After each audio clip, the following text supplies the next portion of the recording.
wasn't producing YouTube knitting content, girl, was I consuming it, and I stayed on trend. Hello everybody, my name is Madeline. Welcome to Knit with Madeline, where we talk primarily about knitting, though moving forward we might have some other fun fiber projects to discuss. To begin, I'd like to address the elephant in the room, which is that I have been away and not posting to YouTube for almost exactly a year. And for that, I am really apologetic because I've really missed it. I've missed the comments. Somebody recently, a couple of months ago, left me a really kind, wonderful comment, just asking that I was okay, if I would come back. I am okay. You might recall that I began my YouTube channel while I was living in Belgrade, Serbia, finishing up a Fulbright for my PhD program. And since that time, I have returned home to Indiana, have resettled back into life, back into my PhD program, and back into knitting. So following this video, I intend to stick to a much more regular schedule. So you will be hearing from me much more regularly with normally scheduled routine knitting podcasts and videos of the like. However, since I was away for so long from YouTube, I have so many knitting projects, new yarn, whips, abandoned whips, ideas for future projects that I really haven't shared with anybody anywhere, not on Instagram, not on YouTube, anywhere. So in order to get the ball rolling back to the routinely scheduled programming, there's going to be a couple of special little episodes that I'm going to do to catch up, and today is one of them. So this is the finished objects episode where I will be going through all of the finished projects that I have completed basically since my last video, so in 11 months. So I don't want to say it's like all of my 2022 knitting because that's not entirely true, given the projects that I did complete that are reflected in the pre-existing knitting podcasts. So if you want to see some of the other projects I've completed, those will be in those episodes. However, this will be all from the summer until this summer. So it covers the fall, winter, and not so much springtime because my current whips will be featured in another episode. So if you're interested to see a boatload of finished garments and finished accessories, then this is the place to be. So I will be sure to put timestamps and chapters in the bottom bar of this video as well as the description bar. So if there's any project in particular that you want to see, go ahead and click on it. All right, so first up we have the garment that I'm wearing, which is the Felix cardigan by Amy Christoffers, if I am not mistaken. And it is knit out of the wonderful and exciting dream yarn of mine, La Vie Cory Confetti, the ochre color. As you can see, it was lot number 3. I was really lucky and I got it for a steal. La Vie just sort of randomly ran a 20% off deal on all of their yarn, so I purchased it directly from the La Vie website. It shipped really quickly. I believe I got about 4 skeins, and in total I used 3 and just a bit. I just weighed this one and there are 90 grams left. They come in 100 gram skeins with 230 meters or 250 yards. So I, in essence, really almost have an entire full skein left, which is exciting. I was trying to think of things to use it for because I love this yarn so much. And while I was thinking, I was also reflecting just on this cardigan in general. And to be frank, I really don't love the way that it fits me, really at all. And I don't think that it's fully the pattern's fault. In fact, I think it's barely the pattern's fault. To begin with, I think I could have chosen a better size. I did gauge swatch and I met gauge, and it just fits very awkwardly. That being said, I did notice that while I was knitting it, when I was coming toward the sleeve split, that some of my counts were slightly off and off in different amounts. So I did go back through and I tried to kind of rapidly get the counts to be as listed on the pattern. And I think that that was a huge error. And because of that, it just fits sort of weirdly. I also don't think I'm a huge fan of the circle wide sort of like crew neck almost neckline on a cardigan, which I did know going into it and decided to continue with it anyway, which was my decision. And finally, a final note is I find that the front hangs longer than the back. So whenever I'm wearing it, I just feel like I'm constantly kind of like re-styling it all throughout the day. And it's really a shame because the reason why I chose this pattern for this beautiful yarn is that I love the color. I love that it has every other color that exists in it, which makes it really easy to wear because I believe ochre is a neutral. And then you have these other bits that you could bring in other colors into the outfit. So I wanted something like a cardigan that I could wear not only with any outfit, but in a plurality of seasons, you know, like in the summer in the evenings if it's really cold, in the spring as it's just starting to heat up, in the winter as a layer, and in the fall. And so it was important to me that I picked a pattern and executed it well. So that way there was sort of this perfect marriage between this beautiful dream yarn of mine and the garment. And I just think that for whatever reason, probably mostly me, I would say like 99.9% because of me, I don't think that I found that perfect marriage in the Felix cardigan. So I would love to ask you all to maybe put in the comments, one, if you agree with me about some of the issues that I've identified in this cardigan, but more importantly, two, what other cardigan might I use this yarn for? I've been looking, I saw one recently on Instagram by Gregoria Fibers that had a V-neck. And I think that that is more suited to what I had in mind when I first started knitting this. That being said, I've worn it quite a bit, which I'm sure you can tell by some of the pills. And I do like it. I just think that I could love it, and I wanted to love it.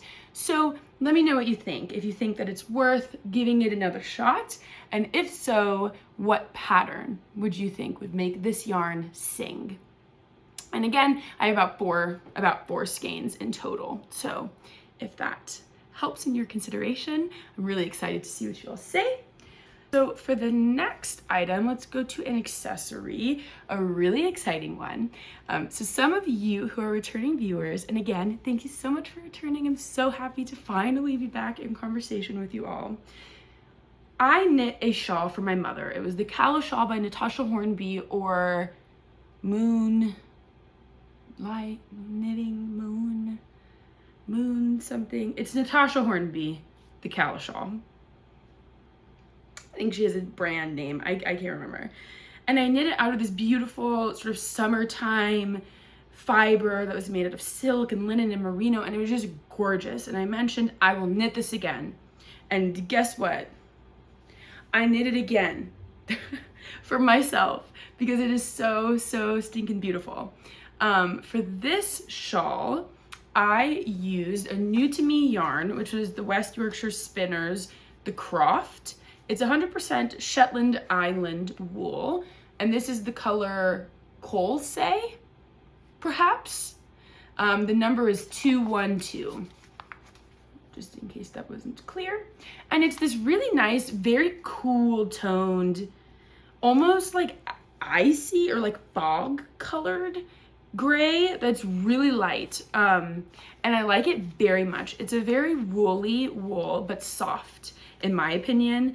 And what I mean by soft is just that it's not, when you rub it against yourself like this, it's a little scratchy, but when you sort of feel it in the skein, you can feel the tooth, but in a way that isn't aggravating or would cause itch, in my opinion. If you're really sensitive to any form of rustic yarn, this still might be a bit too rustic for you, but it really was a joy to knit up. And I do have leftover. I have, I think, two to three skeins left of this, so a good amount.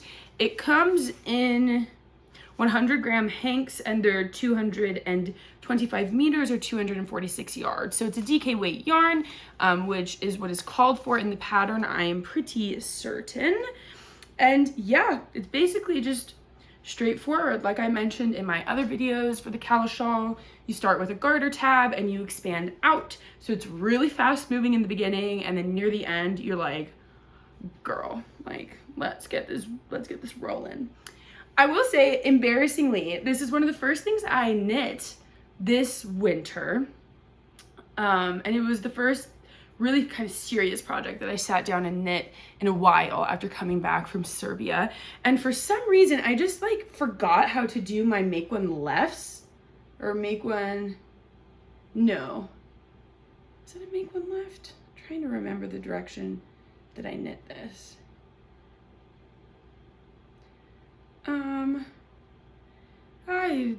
I think it was the make one lefts I was having problems with.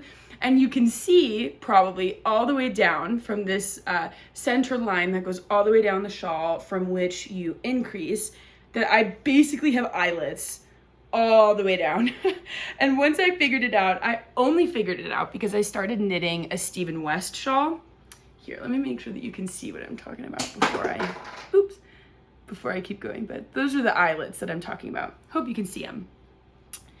I only realized that I was actually doing them incorrectly for some reason. I've never had issues with make ones before, because I started knitting the Stephen West Mystery knit along for this year. More conversation on that in another video. That's a little foreshadowing for y'all. But in his videos, obviously he walks you through how to do the clues, and you have to increase, you're making a shawl. And he showed a make one left, and I was like, wait a second. I basically wasn't twisting the stitch when I was knitting it. I wasn't going through the back loop, I suppose, is the way that what I'm trying to say, which is what was creating those eyelets instead of bringing it together toward that center stitch. So once I figured that out, I started doing it correctly. And then I kind of thought to myself, well, I've been doing it this way all throughout the shawl. I might as well just keep doing it that way, because at this point it's like a stylistic choice. Like, I've decided to have lopsided eyelets for some reason. But that does not stop me. I love this shawl so much. It's a great yarn for it. I really think that the cables are just in such good quality. And to give you like some perspective, this is a pretty old shawl at this point. It's been knit up for numbers of months.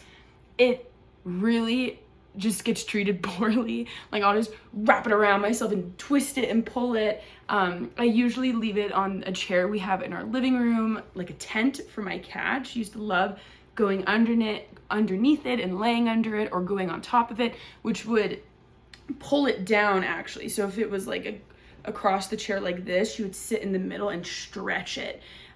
So keeping that in mind, with how much stretching it has undergone, how much cat laying on top of it has gone, and it hasn't been washed since the initial blocking because it never leaves my house, this is what it looks like, which is pretty dang good.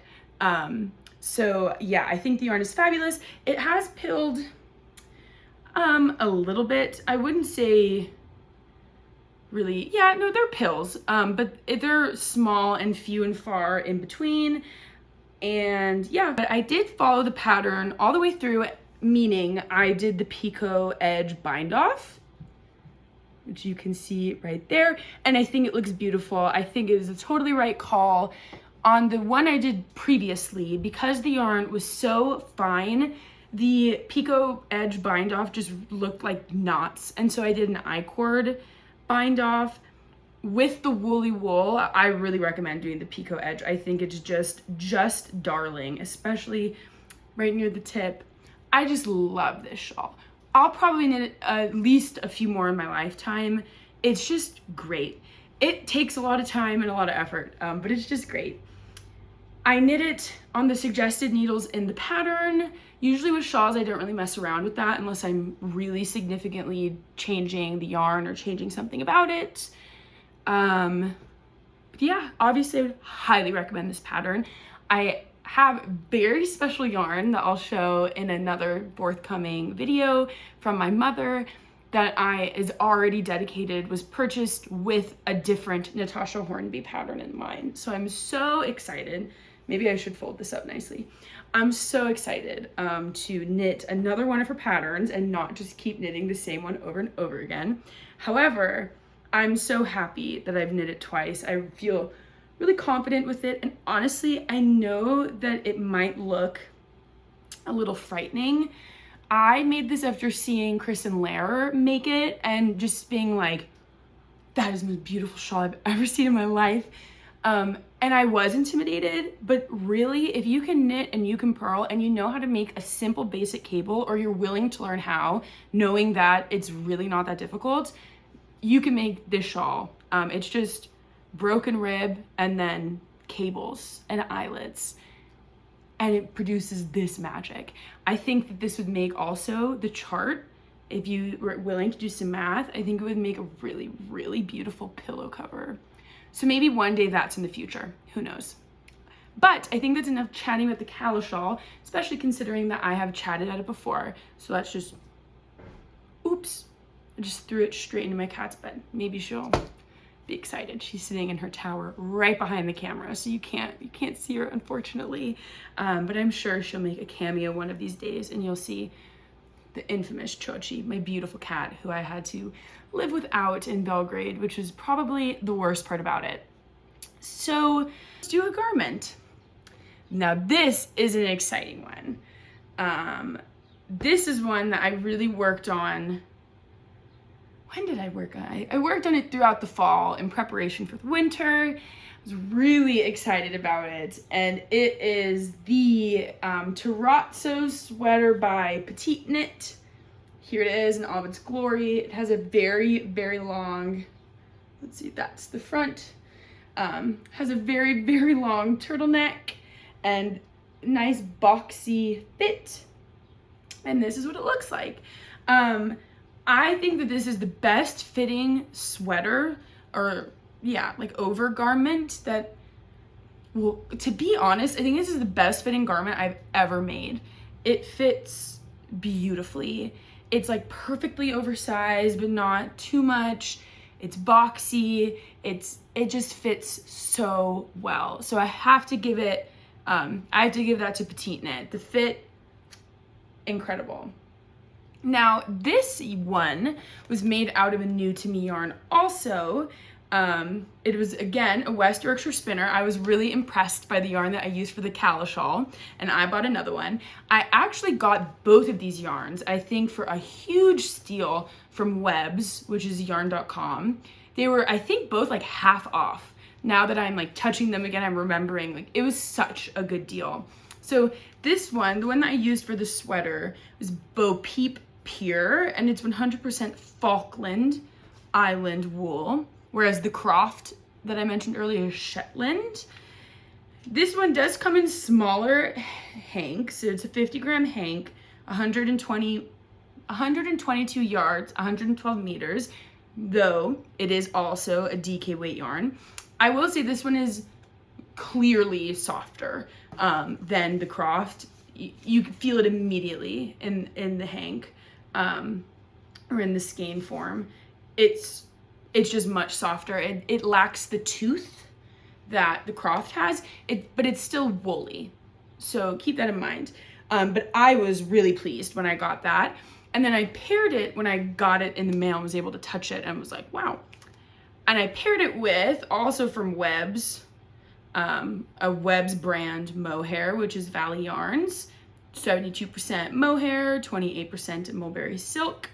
They come in 25-gram little balls at 230 yards. And it's obviously a much darker sort of graphite gray.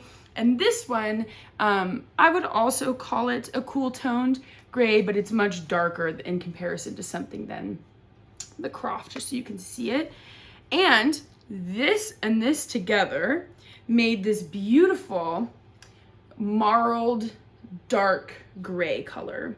So the mohair really, really brought the darkness into this fabric and made it this beautiful sort of mid-toned gray.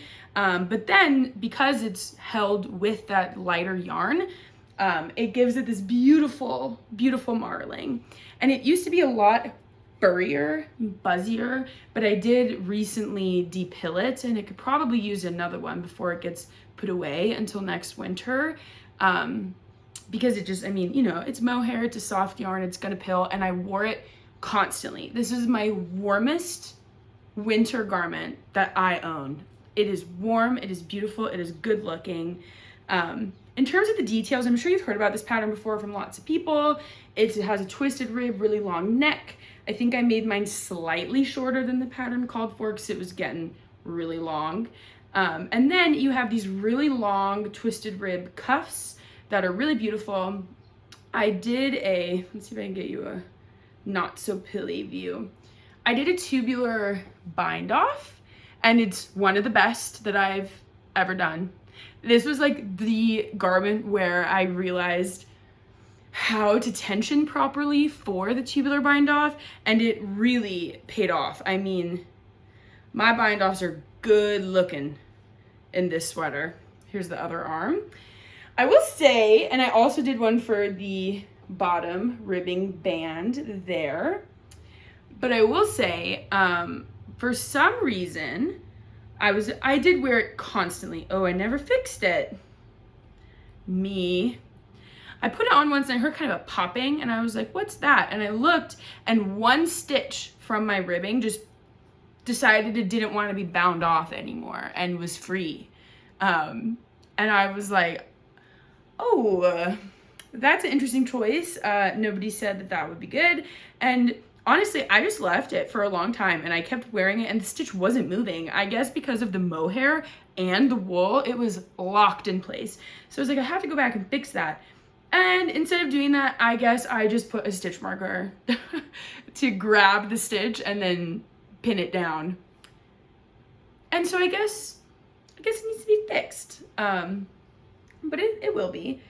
Again, I'm not so certain what needles I knit it on. If I'm able to grab my swatch and figure that out, it will be on the screen. If not, I did hit gauge, so I'm not certain it matters so much. But yeah, I really do recommend this pattern. I think that I agree with the general consensus that petite knit is really sort of monopolized a lot of the knitting world. And that there are other designers out there that make beautiful patterns, but nonetheless, petite knit patterns are beautiful, and there's a reason why so many people knit them. And especially now that she's going back and updating the non-size inclusive ones to be size inclusive, I think she's a great designer. And if you want to knit one of her patterns, knit one of her patterns. That being said, there is a pattern by Midori Hirose, I believe, called the White Mountain sweater. It's really similar to this one, except the neck, the collar isn't so pronounced, which I think is nice because I want to knit a sweater that's really similar to this in fit, but either with no collar or a much shorter turtleneck, because sometimes it can be a little cumbersome to have and really warm. So when it's not quite as cold, I want a sweater like this that doesn't have crazy neck. And the White Mountain sweater is just gorgeous. I don't know if I'm just obsessed with the model that she has, this sort of more the mature woman modeling this sweater. I'm obsessed with her, but I'm also obsessed with the sweater. It's such a good looking sweater. And so I think it's obviously not a direct, they're different. They're very different designs, but they're similar in terms of being sort of a boxy, oversized, attractive sweater. And so that might be one I would recommend if you're interested in something like this. And it actually might be one that maybe I'll knit in the future to fill that gap I have of a sweater that is warm but isn't like, you know what I mean? So yeah, that is the Terazzo sweater. Very exciting. Like that feeling of pulling it on for the first time and it just fitting exactly the way that I imagined it would was really a magical moment, and I wish it happened for all things that I made, but it doesn't. So the final shawl of this episode is a really, really, really special shawl. When I first started knitting, I found Olga Jazzy Knits and her slip stitch graphic patterns, and there was one in particular. It's called the EWEYE like sheep, like EWEYE, hard to say. And she knitted in gray, white, and black, and it just took my breath away. I was like, if I can knit that, I can knit anything. I will be so thrilled. And her sample was knit in Wool Folk Tauve DK, which, as you know, is a very, very pricey, very luxurious yarn made out of 100% opus 21 Ultimate Merino registered with the little R, okay, registered wool. And as you can see from the tag, I bought it, and I bought a lot of it. And I had my partner help me pick out the color palette because I wanted it to just be beautiful. And y'all, hello, what the heck? Can you believe that I made this? Okay, this just goes. So I'm gonna try to show you this sitting down. You start at this end, and when I started knitting with this yarn, it's a little bit, it's been worn, it's been sitting, it's been blocked now, so it's really fuzzy, so it's hard to tell. But the stitch definition of this yarn, I have never seen my knitting, just stockinette, just plain stockinette, look so beautiful and look so aligned. And just, yeah, you can't really tell now. It's kind of a shame because it's so fuzzy. But it was like, I was looking at this little tab and I was like, oh my God, I understand the mechanics of knitting now. Like, it was just so beautiful. And then you start, then you join in your other colors and you make these little eye shapes. And so the whole point of where the name comes from is that this motif right here, where you have this straight bar through, is supposed to look like an ewe's eye. Ewe eye. It's hard to say. And then you just increase, and you increase, and you increase, and you increase, and you increase, and you increase, until you get all the way over here. And so it's a really fun shape for a shawl. It is triangular. It's just really long. I think mine, and I'm not exaggerating, measures 9 feet long. I think I measured it with a yardstick. It's 9 feet long. It's like 3 yardsticks. It is a feat of knitting. Like, it is just, I mean, people. And the colors, oh, my partner did such a good job. I was a little bit worried about the contrast, and so we did the black and white photo trick. And obviously this really dark green and this purple are sort of the closest. And so what I did in the pattern, it's a great pattern. I would totally recommend it. It is so easy to knit. It's just a really serious undertaking. Like, you'll knit this for a long time. And be okay with that because it's awesome. Basically, in the pattern, in the last page, she gives you a whole bunch of different pictures of the colors she used arranged differently. So you can kind of get a feel of like what happens if for this section where it's light, I put a dark color, and for this cross section where it's dark, I put a light color, and sort of get a feeling. That was really abstract for me to kind of wrap my mind around. And when I first started knitting it, I actually had my colors in a different organization, and I didn't like it. Like, I was like, oh no, like, this was a huge mistake, because it wasn't readable. Like, you couldn't read the motif in the way that I wanted it to be legible.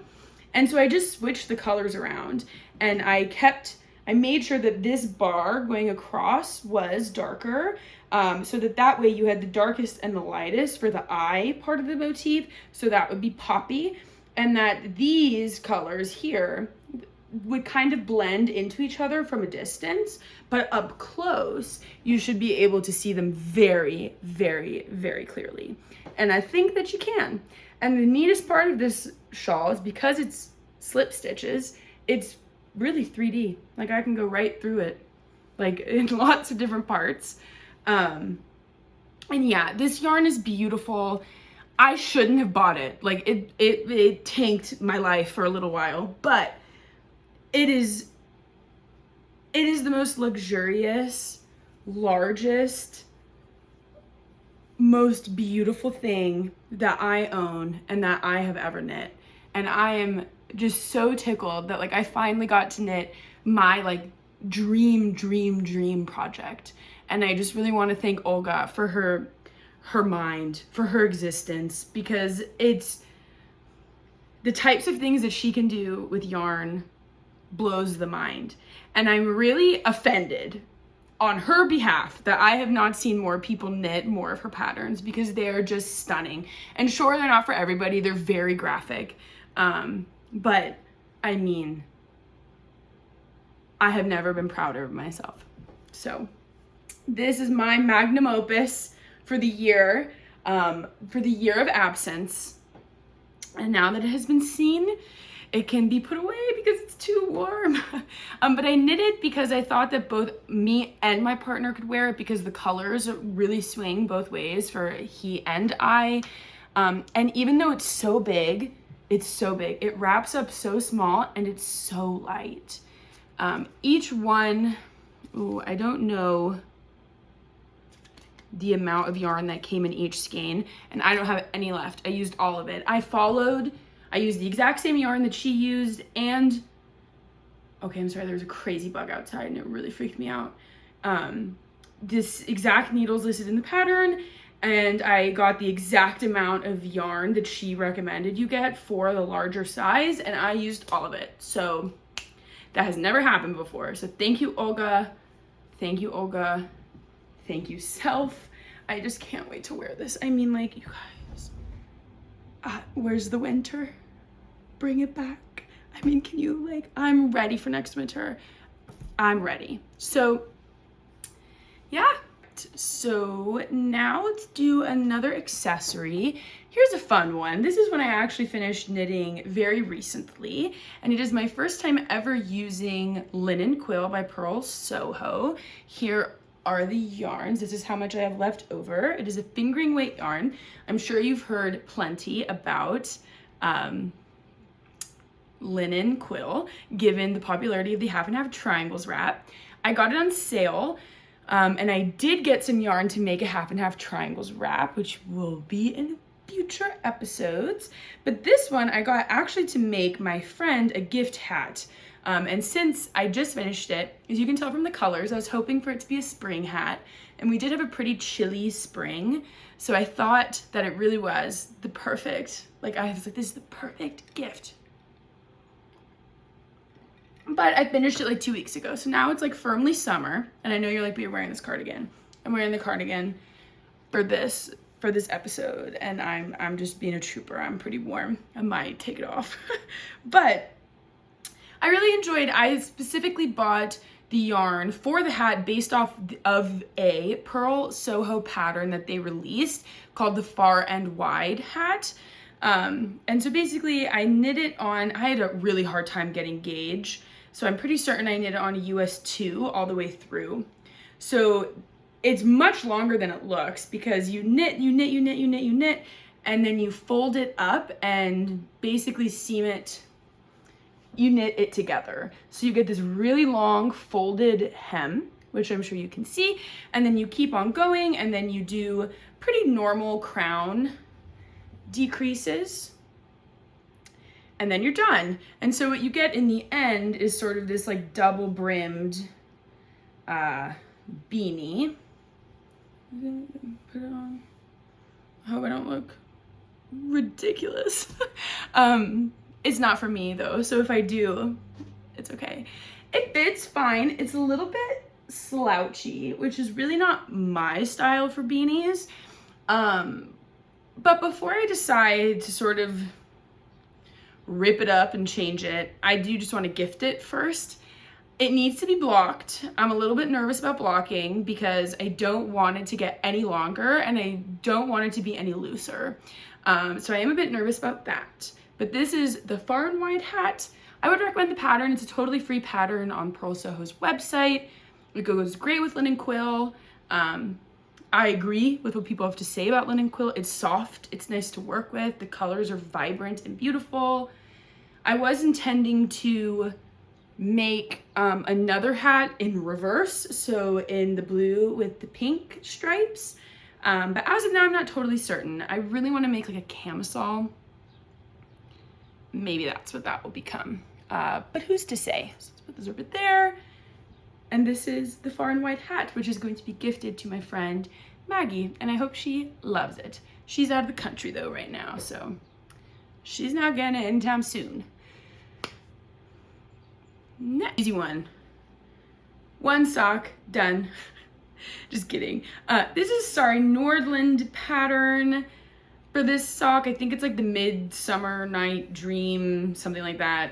Has these eyelets in it and a ruffle. It's cute. The ruffle is made out of, the ruffle and the toe are made out of a Madeline Tosh yarn that I got at the McKinney Knittery, and it was like a Pegasus tail, so it was like 5 grams. It's like really tiny. And the actual sock itself is like this really beautiful muted mauve-y purpley color from Malabrigo, the sock yarn. Also purchased at McKinney Knittery. I got this yarn so long ago, and I wanted to use it. And yeah, that Madeline Tosh color, I'm not certain if it will capture, but it's like this creamy color, but really it has all these different sort of hues in it, like purpley, blue, green, but it's so soft, and I love it.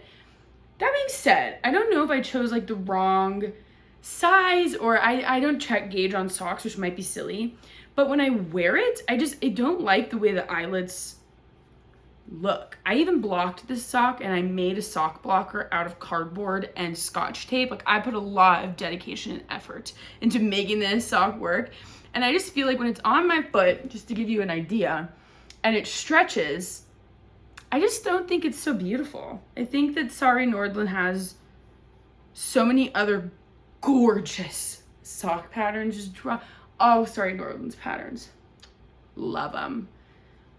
And I feel like I did something wrong here, and I don't know. And that's why I never did the second one, and we don't need to talk about it any more than needs to be talked about. One sock. This sock is standing in. This sock is doing the labor for like the 6 other socks that I have knitted one of in the time since we last chatted.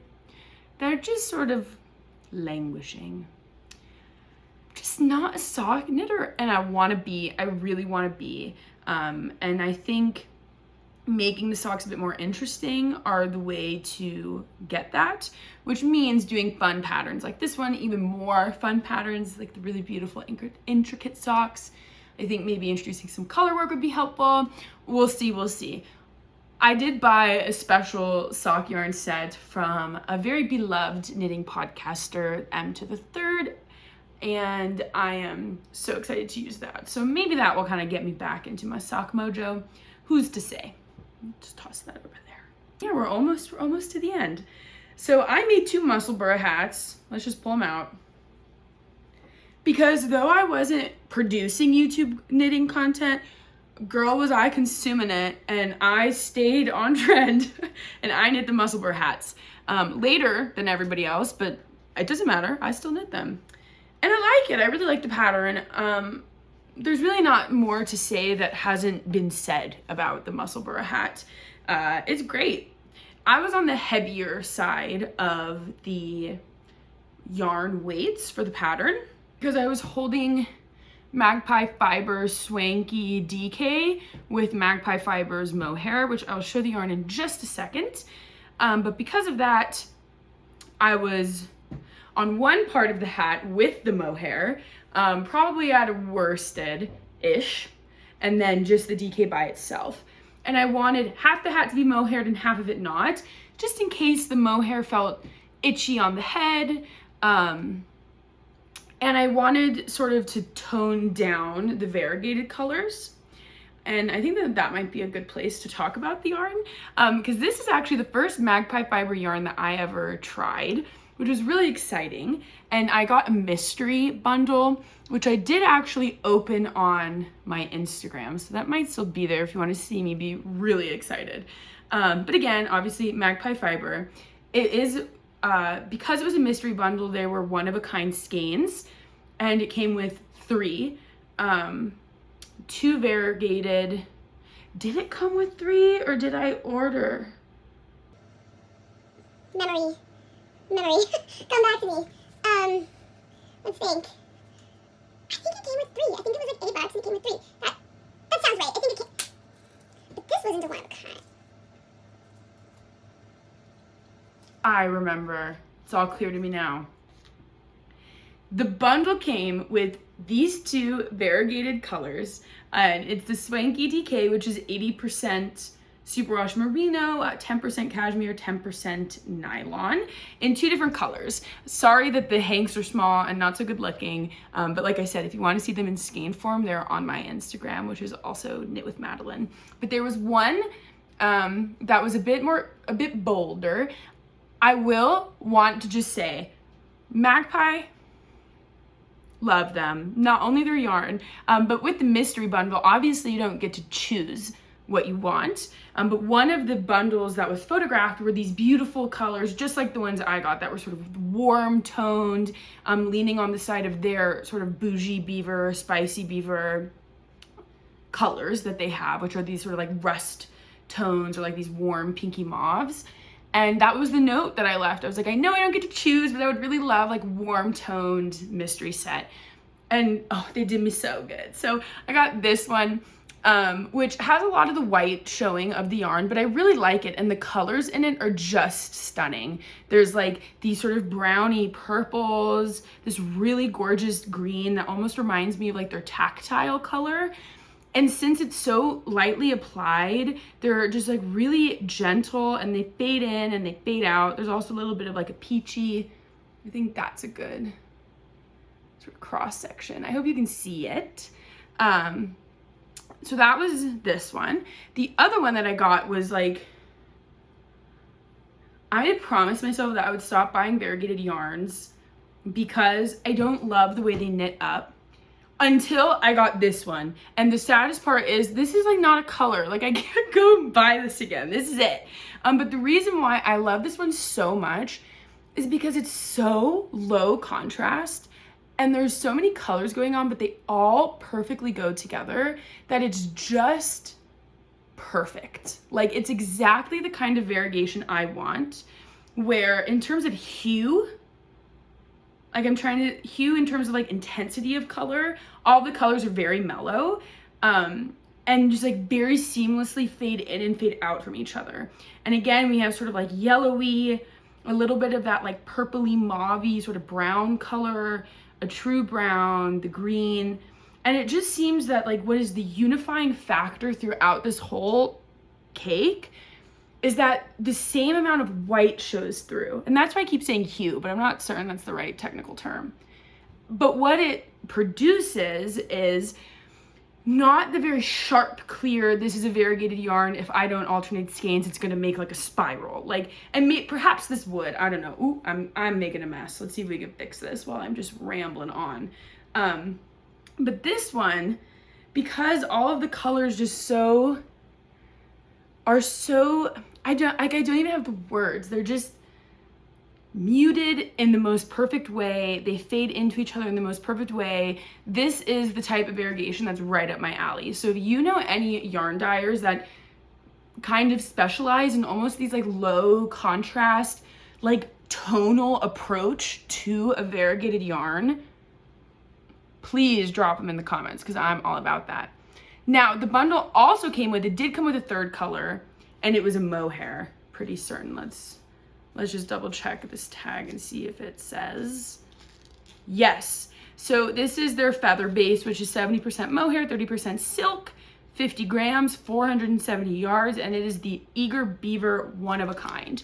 So I believe that it was supposed to be like in the spicy beaver sort of realm, which is a color that they normally carry.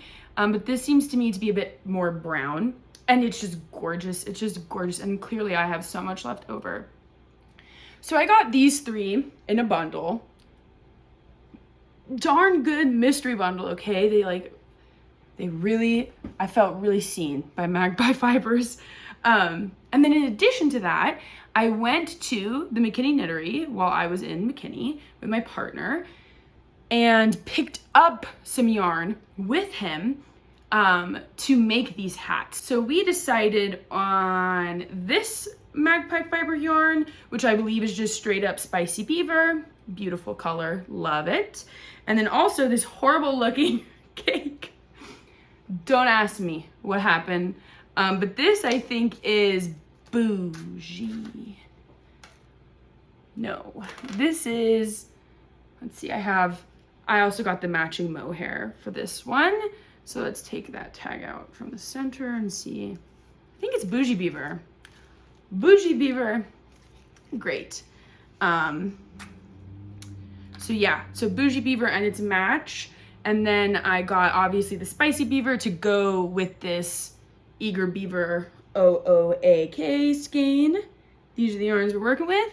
So the first one I made specifically for my partner is this. It is the sort of crazier colored one, in my opinion, with the more white showing through, paired with the eager beaver mohair that came with the bundle, which, oops, produced this really nice fabric. And then it's just bougie beaver held single. Now, let me tell you, when I say he loved this hat, also, I love the top, it just looks so seamless and good. When I tell you he loved this hat, he loved this hat. He wore it like every day of the winter to the point where it was getting like stretched out and like kind of big. So I might need to make him another one. But here it is turned in on one side with the color showing. Clearly you can see I didn't do a great job sort of making sure my sections were equal, but it worked out anyway because he usually wears the mohair out with the bougie beaver turned up. And that is what that looks like. I just toss it on for a second. Doesn't look great on me. It looks so good on him. Yeah, but he wore it like this. It's really warm, obviously, and the mohair really helps with the wind. And I like having the mohair on one side of the Musselburgh and not the other. For mine, I used the more toned down yarn paired with the bougie beaver mohair to create this fabric, which is just, I mean, like, this is what I mean when I say the perfect variegated yarn. It's this. This is, to me. And I would do with any color, like any colors in it, as long as it's like this level of faded. It's beautiful. Like, please let me know if somebody else makes this because I need it. I might make it myself if nobody's gonna make it for me. I made this one second, so I made a few changes. First, I actually went down a needle size on the part that I held single, which was the spicy beaver, because I don't know, I just thought to myself, wait, I'm letting go of the mohair. Why am I holding on to the mohair? But again, this color, I just love it. It's so beautiful. Like I hope it's capturing on camera. And I also generally wore the mohair side out because I liked having the darker color near my face. Yeah, those are my Musselburgh hats. And then finally, my last hat to show you, and promise we're almost done, is just this really simple hat. This was a free pattern on Ravelry. I think it's just called the 1x1 2x2. I think it's called the 2x2. It'll be linked. It's free. I really like it. I would wear it like with one like this, and I'm pretty certain that my partner would, oh, excuse me, that my partner would double it, but that looks silly on me, but it looks really good on him. Great pattern. Love this yarn. So I also picked up this yarn at McKinney Knittery, and it was on sale from $30 to $22. Hello. So I got two skeins. It's the Loop Fiber Studios Yin Yang yarn. And so the whole shtick is that one is spun with color A dominant, and then the matching is spun with the same colors but with color B dominant. So this is with the yellow dominant with the black, and then this is with the black dominant with the yellow. So initially I was thinking of doing a Musselburgh or just making like the brim this color and the rest of the hat this color. But I didn't. I don't know. I just one day I wanted to knit something quick, fast, and easy, and it was this hat. And boy, it took me like 2 days. It was knit up on big needles. I think I followed what was written in the pattern. This yarn, I love this yarn. It is so soft. It is so plush. I didn't really know what to expect with the almost like barber pole spin with just 2 colors. I love it. I think it's beautiful. And the owner of McKinney Knittery actually helped me think about how I might incorporate these. And she was like, you can make one full hat with one of the skeins, or if you incorporate them, you obviously get 2 interesting, funky hats, which I was gonna do, and then I went the simple route. But I think if you can get your hands on this yarn, especially at a discount, it is just wonderful. It's worsted weight, 100% extra fine merino, 220 yards, 100 grams. And this colorway is Bear's Oh My, which is obviously not the one that I used. And I don't know the colorway for the other one, but it's a pretty distinctive color. So you should be able to find it. All right, last object is a really exciting one. They are the Winglet mitts by Sachiko Bergen. Let me put them on. These are the first mitts that I made, and they are gorgeous, gorgeous. I saw this pattern on Instagram and I was like over the moon. Like, they're so beautiful. Mine are knit out of Magpie Fibers Swamp Thing in the swanky sock, and they have this beautiful moth motif right in the middle of the hand. And on mine, when I was done knitting, I went back through and I took the Bougie Beaver and I made the little body of the moth fuzzy, which I like. I think it's cute. I wanted to do the wings. Oops, I'm sorry if you're shaking. I think I shook my table. Sorry. I wanted to do the wings, but it turned out to be really difficult, so I just went with the body and I just stitched right over it with a darning needle. And I think they're beautiful. They're warm. I like having my fingers free. Actually, once I was walking down the street and I fell down and I was wearing these and they saved my hands. Really, like I ate shit. I don't know why. I have no idea what happened, but I fell. And the yarn, like, you cannot tell that I fell down. Like, there's no, it's trooper yarn, honestly. I also knit 2 more pair of these in the course of like 4 days as Christmas gifts for my partner's sister and mother in this Magpie Fibers color, which is Pont de Replay.